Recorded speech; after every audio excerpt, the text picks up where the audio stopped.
महाकुंभ में 5,51,00,000 रुद्राक्षों से होगी 12 ज्योतिर्लिंग की स्थापना। होगा 11,000 त्रिशूलों को स्थापना। मौनी महाराज सगरा पीठाधीश्वर। 2025 में लगने वाले प्रयागराज के महाकुंभ में इस बार अमेठी का विशेष योगदान रहेगा। अमेठी के बाबूगंज सगरा पीठाधीश्वर मौनी महाराज इस बार हिंदू राष्ट्र बनाने की संकल्पना को साकार करने जा रहे हैं। इस संकल्पना में 5,51,00,000 से अधिक रुद्राक्ष मणियों से 12 ज्योतिर्लिंग की स्थापना की जाएगी। इस कार्य के साथ साथ 11,000 त्रिशूलों की स्थापना राष्ट्र रक्षा और आतंकवाद विनाश के लिए किया जाएगा। इसके साथ ही महाकुंभ में रुद्राक्ष की मणियों से ही 12 द्वार भी बनाए जाएंगे। हिंदू राष्ट्र बनाने की प्रेरणा से लगातार मौनी महाराज अनुष्ठान, पूजा पाठ और कार्यक्रम कर रहे हैं। मौनी महाराज ने बातचीत के दौरान बताया कि यह अनुष्ठान भारत को विकसित बनाने और हिंदू राष्ट्र की संकल्पना को लेकर है। बहुत दिनों से मेरे मन में संकल्पना थी, संपूर्ण विश्व में कहीं भी रुद्राक्ष ज्योतिर्लिंगों की मणियां नहीं है, जहां 12 ज्योतिर्लिंग बनाए जा रहे हैं। 5 करोड़ रुद्राक्ष यहां एकत्र किया गया है और द्वार के लिए 2 करोड़ कुल 7.5 करोड़ रुद्राक्ष की मणियां विग्रह में लगेंगी, जहां बाबा स्थापित होंगे। तीर्थराज प्रयाग के महाकुंभ में जहां प्रधानमंत्री, मुख्यमंत्री, शंकराचार्य, आचार्य, महामंडलेश्वर, मंडलेश्वर, श्री महंत ने एक स्वर में कहा था इसलिए भारत को हिंदू राष्ट्र बनाने के लिए लगातार आज कई महीने से मैं गरीब बस्तियों में, दलित बस्तियों में जाकर एक रुपए के लिए मैंने भिक्षा यात्रा की। आप सबके सामने यह जो कई करोड़ रुद्राक्ष दिखाई पड़ रहे हैं, इन्हें मैं हिंदू समाज से प्राप्त किया। इनको लेकर मुझे प्रयागराज जाना चाहिए। उसी के लिए सारे विग्रह, सारे कलश तैयार है, जिसमें राष्ट्र रक्षा, आतंकवाद विनाश, देश की अर्थव्यवस्था के लिए, हिंदू सुरक्षा के लिए है, हिंदू राष्ट्र के लिए है, काशी मथुरा मंदिर निर्माण के लिए है। सारी संकल्पना को लेकर लगातार संत महात्मा सब प्रयास कर रहे हैं। पूरा देश इसमें लगा हुआ है। उसी का प्रतिफल है कि हम सब महाकुंभ जाने के लिए तैयार हैं। मौनी महाराज ने कहा कि 550 घंटे एक शिवलिंग बनाने के लिए लगेंगे। हजारों लोगों का योगदान होगा, लाखों रुपए इसके विग्रह को सजाने में खर्च होंगे। वहीं देश के प्रधानमंत्री और प्रदेश के मुख्यमंत्री को लेकर उन्होंने कहा कि इससे बढ़िया और क्या हो सकता है, जब देश का संचालन करने वाला एक राष्ट्र सपूत हो और प्रदेश का संचालन करने वाला मुखिया एक संत हो। दिव्य महाकुंभ पूरी तरीके से इस कुंभ को भव्य और दिव्य बनाने के लिए पूरा देश लगा है और एक कण रुद्राक्ष का प्रयागराज जाने के लिए तैयार है। मेरा पूरा जीवन राष्ट्र को समर्पित है, धर्म को समर्पित है, भारतीय संस्कृति को समर्पित है। मेरी अंतिम इच्छा है कि हिंदू राष्ट्र हो जाए, मैं रहूं चाहे ना रहूं।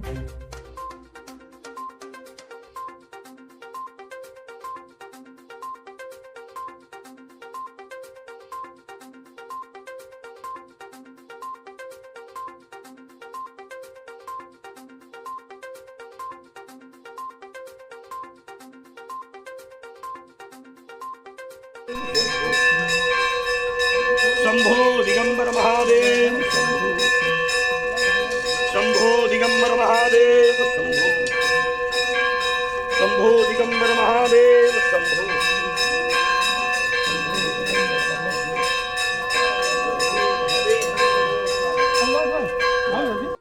मतराय च नमः, भगवते शांब सदाशिवाय नमः। महादेवाय मृत्युंजयाय भूतेश्वराय शिवाय शांभे रुद्राय पशुपतये दिगंबराय महादेवाय जय हो। भोलेनाथ भूतनाथ विश्वनाथ जागिए शिव शंभु।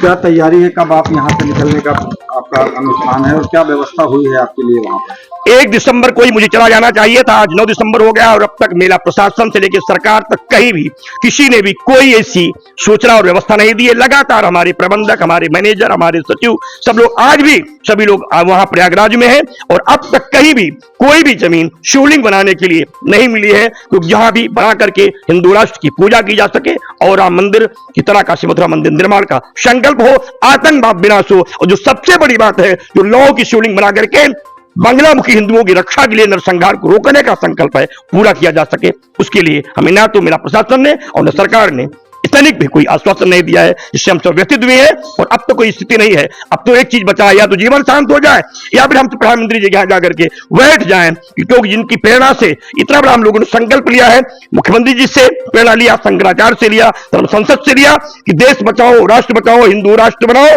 और वहां भव्य बनाओ। हमें लगता है अब कहां जाए, क्योंकि अब मेरे पास कोई विकल्प नहीं है, या तो शरीर छूट जाए या फिर जाकर प्रधानमंत्री जी की यहाँ बैठ करके ये कहा दें कि हिंदुओं का एक एक पैसा, उन गरीब दलित बस्तियों के एक एक पैसा लेके जो मैंने शिवलिंग बनाने का संकल्प लिया था, शायद सरकार को स्वीकार नहीं। सरकार तो कुंभ को जो है दिव्य और भव्य बनाने में जुटी हुई है, साधु संत भी तमाम संकल्प के साथ पहुंच रहे हैं, आप थोड़ा सा नाराज नहीं महाराज, आपसे आपके चैनल से महाराज, ये रुद्राक्ष की मणियां महाराज मेरी नहीं है, मैं कोई करोड़पति साधु नहीं हूं। हमें पीड़ा है महाराज, नाराज जी पीड़ा है महाराज कि मैं कौन सा मुख दिखाऊं उन गरीबों को जिनसे मैंने कहा था हिंदू राष्ट्र बनेगा एक रुद्राक्ष से। एक दाना लोगों ने मिल के दिया है महाराज, एक एक दाना दिया है लोगों ने। उस दलित बस्तियों में जाया जहां सांस लेना कठिन था, उन्होंने संकल्प लिया, देश बचाऊंगा, राष्ट्र बचाऊंगा, हिंदू राष्ट्र बनाऊंगा, प्रयागराज आऊंगा, गंगा में डुबकी लगाऊंगा और निःशुल्क सेवा करूंगा। 10 दलितों को मैंने उसमें पुजारी रखा था।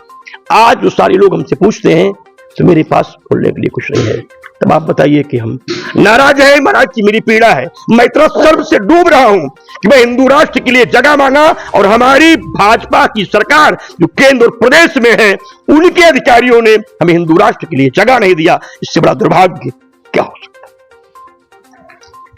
महाराज आपने एक संकल्प लिया है,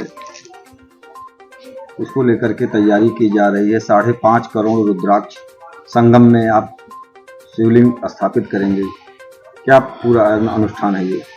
भगवान शिव की कृपा और अनुग्रह के लिए, संपूर्ण राष्ट्र की रक्षा के लिए, भारत को हिंदू राष्ट्र बनाने और काशी मथुरा मंदिर निर्माण के संकल्प को लेकर के 5.25 करोड़ से भी अधिक मणियां, जो 5,51,00,000 इसमें आश्रम उपस्थित है, अभी 2 करोड़ और आएंगी, 7.5 करोड़ से भी ज्यादा रुद्राक्ष मणियों से विश्व में पहली बार होने वाली रुद्राक्ष 12 ज्योतिर्लिंग, हिंदू राष्ट्र काशी मथुरा मंदिर निर्माण, आतंकवाद विनाश, देश की अर्थव्यवस्था सुरक्षा और सेनाओं की मजबूती के साथ साथ देश के गौरव बढ़ाने के लिए संकल्पित है। इसको लेकर के 10,000 गांव से भी ज्यादा पदयात्रा कर गरीब बस्तियों में भिक्षा मांगते हुए मैंने सबसे प्रार्थना किया है, देश बचाओ, राष्ट्र बचाओ, घर घर से निकल के हिंदू राष्ट्र बनाओ। उसी के संकल्प को लेकर के आप देख सकते हैं ये पूरा रुद्राक्ष का पहाड़, इतना रुद्राक्ष एक बार पूरे विश्व में कहीं नहीं देखा जा सकता है। मैं फिर कह रहा हूं, पूरे विश्व में कहीं ये स्थिति है भी नहीं। और ये सारी चीजें आपके इस छोटे से कस्बे के गांव में, छोटे से आश्रम में यहाँ की गरीब हिंदुओं की आन मान शान की देन है, जिसको आप देख सकते हैं।